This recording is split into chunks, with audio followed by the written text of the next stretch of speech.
This is to inform our valued viewers that we will be live streaming one of their favorite shows today.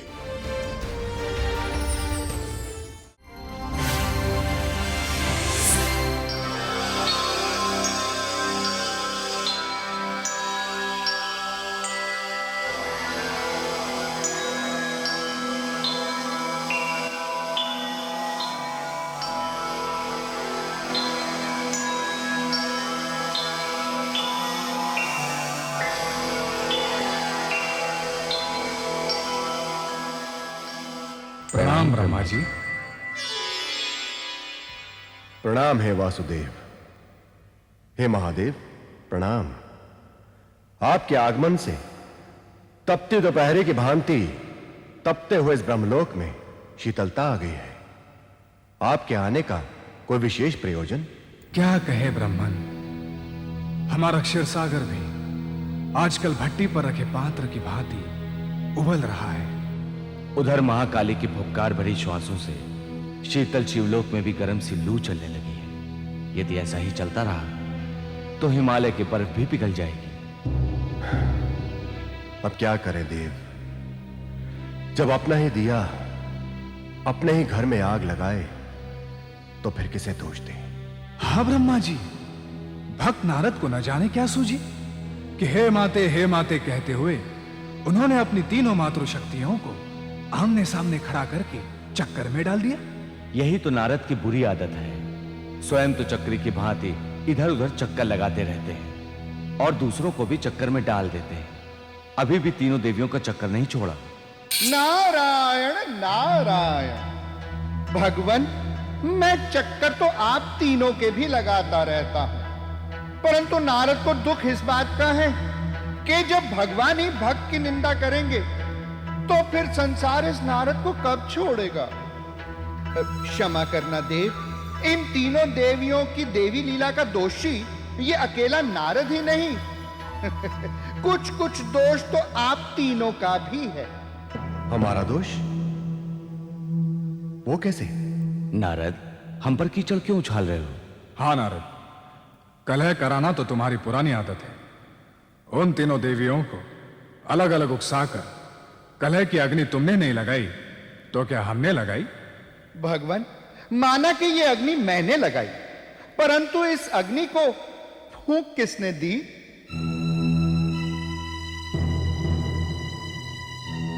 अब बलि का पशु इस बेचारे नारद को बना रहे हैं। वाह प्रभु वाह। तो क्या इस कलह के दोषी हम हैं? हम? टंटा तो आप तीनों ने किया है ना।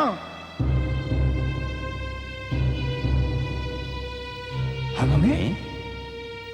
नारद, कहो पिताश्री, माता सरस्वती से आपने ही कहा था ना कि लक्ष्मी जी सर्वश्रेष्ठ हैं।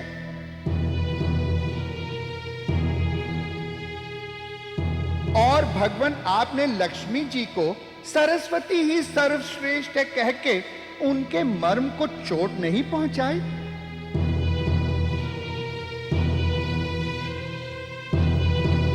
और भोलेनाथ तो बस कहने के ही भोले हैं,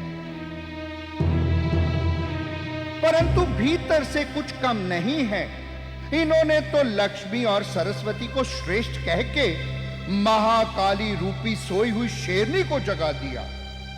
अब सारा दोष आप तीनों मुझ निर्दोष के माथे मढ़ रहे हैं। नारद, हमें व्यर्थ फंसाने का प्रयत्न मत करो। तुम्ही ने घुमा फिरा कर हमसे पूछा था तो हमने सीधा सा उत्तर दे दिया था। उधर की चिंगारी इधर और इधर की उधर रखने का काम तुम्ही ने तो किया है। अच्छा मान लिया महादेव, ये चिंगारी मुझ मूढ़ नारद ने रखी थी तो आप उसे मिट्टी डाल के बुझा देते, परंतु आप तीनों ही देवों ने इस भड़कती आग में अति आनंद से हाथ सेके।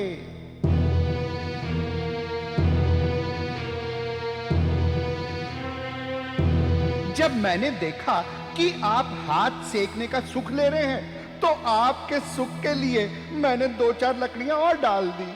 नारद। हाँ भगवान, आप तीनों देवों की यह सदा की रीत है।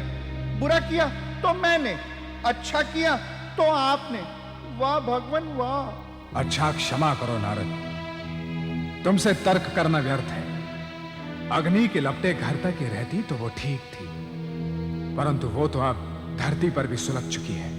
अनर्थ हो जाएगा, अनर्थ। देखो ना, हम तो घर के रहे ना घाट के, कहीं असमय ही प्रलय की स्थिति उपस्थित ना हो जाए, बस अब तो यही चिंता है। इसी भय से तो मैंने चारों वेदों को अखंड शांति पाठ करने के लिए ब्रह्मलोक में बैठा दिया है, क्योंकि सृष्टि नष्ट हो गई तो पुनः सृष्टि रचाने का श्रम मुझे ही करना पड़ेगा।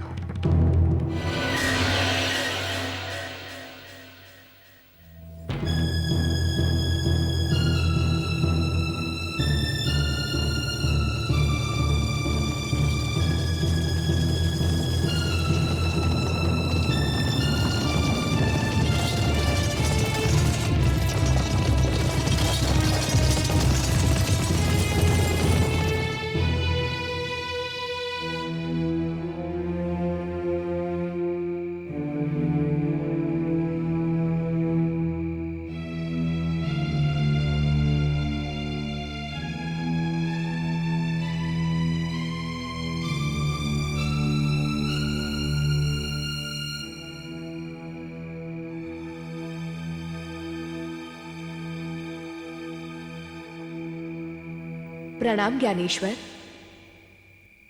प्रणाम देवी। हे ज्ञान शिरोमणि, महारानी राजलक्ष्मी कुछ जटिल गुत्थियों को सुलझाने में अपने आप को असमर्थ अनुभव कर रही हैं। आपके पिताश्री तो तीर्थ यात्रा पर गए हुए हैं, अतः इस जटिल घड़ी में उन्हें आपके मार्गदर्शन की आवश्यकता है। कृपया प्रजा के हित अनहित को उदारतापूर्वक सोचकर मेरे साथ चलने का अनुग्रह करें। परंतु भद्रे, मैं तो स्वभाव से ही कवि हूं, राजनीति से मेरा कोई संबंध नहीं, फिर मैं उनकी क्या सेवा कर सकता हूं? इस कार्य के लिए कृपया किसी अनुभवी राजनीतिज्ञ को ही संपर्क करें। विद्वान महोदय, यह अत्यंत ही निजी और गुप्त विषय है। आपके अतिरिक्त अन्य सत्य पुरुष उन्हें नहीं दिख रहा है। कृपया आपको ही समाधान करना होगा। ठीक है। पिताश्री के राज से अनुपस्थित रहने के कारण उन्हें जो कठिनाइयों का सामना करना पड़ रहा है, उसके समाधान हेतु हम उनके हित में कुछ योगदान दे सके तो अवश्य देंगे। धन्यवाद। चलिए।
प्रणाम महारानी।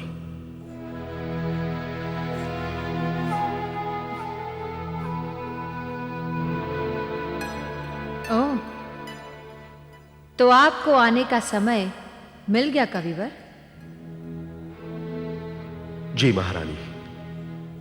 आइए, हमारे समीप बैठिए। मेरे लिए क्या आज्ञा है देवी? आप तो कवि हैं, भावों के संसार बनाते बिगाड़ते हैं और फिर परम स्वतंत्र भी है। आपको आज्ञा हम कैसे दे सकते हैं? नमस्तुते नमस्तुते नमस्तुते वासुदेव।